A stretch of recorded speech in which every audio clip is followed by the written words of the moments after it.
Big TV భక్తి సమాచారం WhatsApp ఛానల్లో జాయిన్ అవ్వండి. అన్ని విశేషాలు ఎప్పటికప్పుడు తెలుసుకోండి.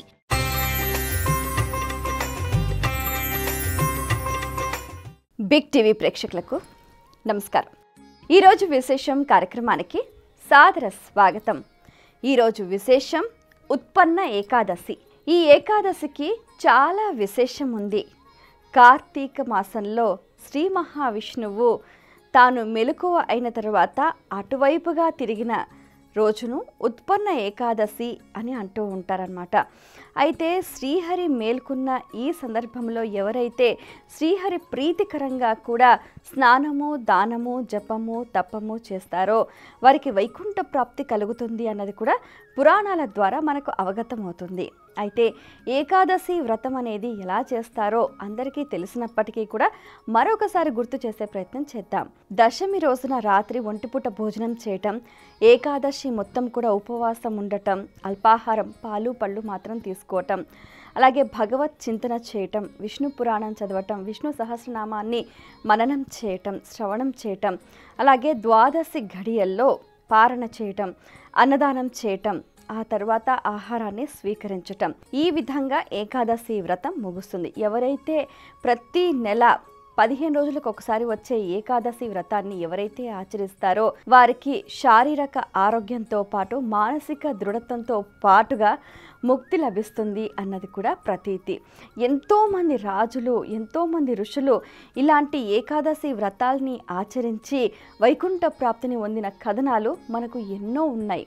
అయితే వాటన్నిటినీ కూడా ఒకసారి స్మరణ చేసుకొని ఈ ఉత్పన్న ఏకాదశి రోజున శ్రీహరి ప్రీతికరంగా వైష్ణవ ఆలయాలలో స్వామివారి దర్శనం చేయటము, అలాగే ముఖ్యంగా స్వామివారి చెంతనే ఉండటం, ఉపవాసం అంటే శ్రీ మహావిష్ణువుకు సమీపముగా మన మనస్సును స్వామివారి చెంతనే లగ్నం చేసి నామస్మరణ చేయటము, దీపారాధన చేయటము, దేవాలయ సందర్శన చేయటం వంటి పుణ్యకార్యాలు తప్పనిసరిగా చేయాలి.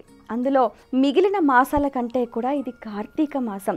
చిన్నిపాటి పుణ్యకార్యం చేసినా కూడా అఖండమైన ఫలితం కలుగుతుంది. ఇక ఈ రోజున కార్తీక పురాణం విషయానికి వచ్చేసరికి 26వ అధ్యాయం ఏంటంటే దూర్వాసుడు శ్రీహరిని శరణు వేడుట, శ్రీహరి హితబోధ చేయుట. మరి ఇంతకీ దూర్వాసుడు శ్రీహరిని శరణు వేడిన తర్వాత ఏం జరిగింది, శ్రీహరి ఏం హితబోధ చేశాడో ఈ అధ్యాయంలో తెలుసుకుందాం.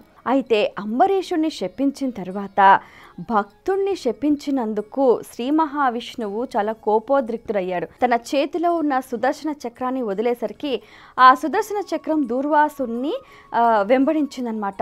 ఎన్ని లోకాలు తిరిగాడు అసలు. భూలోకము, భువర్లోకము, సువర్లోకము, జనోలోకం, తపోలోకం, సత్యలోకానికి వెళ్ళారు. అయితే అక్కడ శ్రీ మహావిష్ణువుని శరణు వేడాడు. నేను తప్పు చేశాను, నీ భక్తుణ్ణి అనవసరంగా నిందించాను, ఈ చక్రం నన్ను వెంబడిస్తుంది, ప్రాణభీతితో నిన్ను శరణు వేడుతున్నాను మాధవ, ఋషికేశ, పద్మనాభ, దామోదర నన్ను రక్షించు అంటూ కూడా పరిపరి విధాల శ్రీహరిని శరణు వేడతాడు దూర్వాస మహాముని. ఆ తర్వాత చెప్తాడు, ఎంతో నిన్ను ఒక మహర్షి హృదయంపై కాల్తో తన్నినప్పటికీ కూడా నువ్వు అతన్ని క్షమించి రక్షించినట్లే, అలాగే ఎంతోమంది పాపాత్ములను కూడా నువ్వు ఎంతో ఆదరణతోటి వాళ్ళని రక్షించినట్లే నన్ను కూడా రక్షించు స్వామి అంటూ కూడా ఎన్నో విధాల శ్రీహరిని శరణు వేడుతూ ఉంటాడు. అప్పుడు చెప్తాడు శ్రీహరి, చూడు బ్రాహ్మణోత్తమ, నువ్వు చాలా శ్రేష్ఠుడివి, నువ్వు రుద్రుని అవతారము, దూర్వాసుడివి, నువ్వు తపోనిష్ఠుడివి, అందుకే నువ్వంటే నాకు చాలా ప్రీతి. అయితే దేవ, గో, బ్రాహ్మణులకు ఎప్పుడు ఏ కీడు వాటిల్లకుండా నేను సర్వదా వాళ్ళను అన్ని వేళల్లో కూడా రక్షిస్తూ ఉంటాను. మరి నీవు చేసిన అపరాధం ఏంటో నువ్వే తెలుసుకోవాలి. పాపం అంబరీషుడు ఎంతో చక్కగా ధర్మనిష్టతోటి రాజ్య పరిపాలన చేశాడు, ఏకాదశి వ్రతాన్ని చేస్తున్నాడు. మరి అదే సమయానికి ద్వాదశి పారణ సమయంలో నువ్వు అక్కడికి విచ్చేసావు. మా నదికి వెళ్ళి త్వరగా రావాలి కదా, రాలేదు. పోనీ నేను వచ్చేసరికి ఆలస్యం అవుతుంది, ఈ లోపల మీరు భోజనాలు కానివ్వండి అని చెప్పావా, చెప్పలేదు. పాపం అతను వ్రతభంగం అయిపోతుంది అన్న భయంతో, ఆందోళనతో సలీల భక్షణం గుక్కి నీళ్లు తాగాడు. అంత మాత్రానికే నీకంత కోపమా? బ్రాహ్మణులకు అంత కోపం అవసరమా? కోపం ఎప్పుడైనా కూడా అనర్థానికే దారితీస్తుంది. నీవు ఆ నా భక్తాగ్రేసుడైన అంబరీషునిపై కోపగించటమే కాకుండా ఎడమకాలతో తన్నావు. అది ఎంతవరకు శ్రేయస్కరం అని ఇలా ఎంతో చక్కగా శ్రీహరి దూర్వాసుడికి హితబోధ చేశాడు. అంటే ఏంటి అంటే ఒక వ్యక్తికి ఉండవలసిన లక్షణాలు, ఉండకూడని లక్షణాల గురించి చాలా చక్కగా చెప్తాడనమాట. అప్పుడు ఇంకా చెప్తాడు, నువ్వు ఎంతో తపస్సు చేసి ఎంతో శక్తిని పొందావు, నువ్వు దయాకరుణ అనే గుణాలకు పెట్టింది పేరుగా ఉండాలే కానీ ధర్మనిష్టగా ఉన్న అంబరీషుడిపై నువ్వు అలా ప్రవర్తించటం అనేది అసలు అన్యథా అసలు ఒప్పుకోదగింది కానే కాదు అని శ్రీ మహావిష్ణువు చెప్తూ ఉంటాడు. అయితే నువ్వు అతన్ని శాపమిచ్చినా కూడా నిన్ను ఆయన బాగా అణకువతోటి నిన్ను శాంతింప చెయ్యాలని నిన్ను శరణు వేడాడే కానీ నువ్వు నన్ను ఎందుకు ఇలా శపిస్తున్నావని ఒక్క మాట వ్యతిరేకంగా మాట్లాడలేదే. మరి అంత మంచి మనిషిని నువ్వు అలా ప్రవర్తించడం అనేది ఎంతవరకు కూడా సమంజసం కాదు. నువ్వు శపిస్తున్న సందర్భంలో కూడా అంబరీషుడు నన్ను శరణు వేడాడు. ఆ సమయంలో నీవిచ్చిన శాపాన్ని స్వీకరించింది నేను, అంబరీషుడు కాదు. అప్పుడు అంబరీషుడు తన శరీరంలో తన స్వస్థితిలో అసలు లేనే లేడనమాట. నీవిచ్చిన ఆ 10 జన్మలలో మొదటిది ఏంటంటే మత్స్యావతారం. సోముకుడనే రాక్షసుని చంపి వేదాలను రక్షించి నేను మత్స్యావతారం దాలుస్తాను.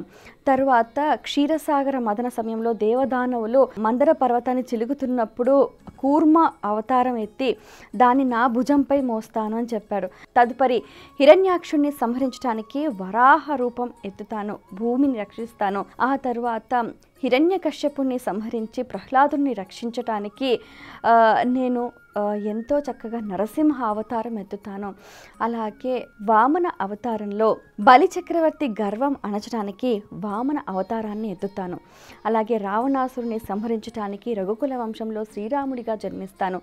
తదుపరి యదుకుల వంశంలో శ్రీకృష్ణుడిగా అవతరిస్తాను.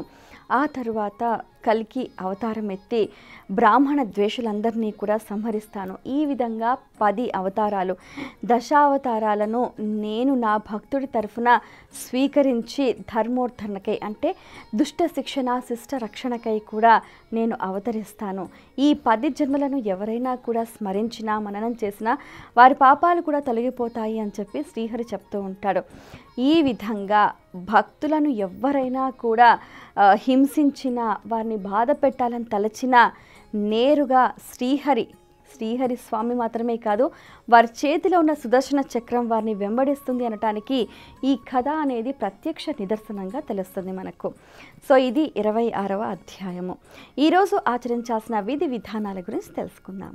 కార్తీక మాసం 26వ రోజు నిషిద్ధములు, సమస్త పదార్థాలు, దానములు, నిలువ ఉండే సరుకులు, పూజించాల్సిన దైవం కుబేరుడు, జపించాల్సిన మంత్రం ఓం కుబేరాయ శ్రవణాయ మహారాజాయ స్వాహ. ఫలితము ధనలబ్ధి, లాటరీ విజయము, సిరి సంపదల అభివృద్ధి. ఇది ఇవాల్టి విశేషం. స్వస్తి.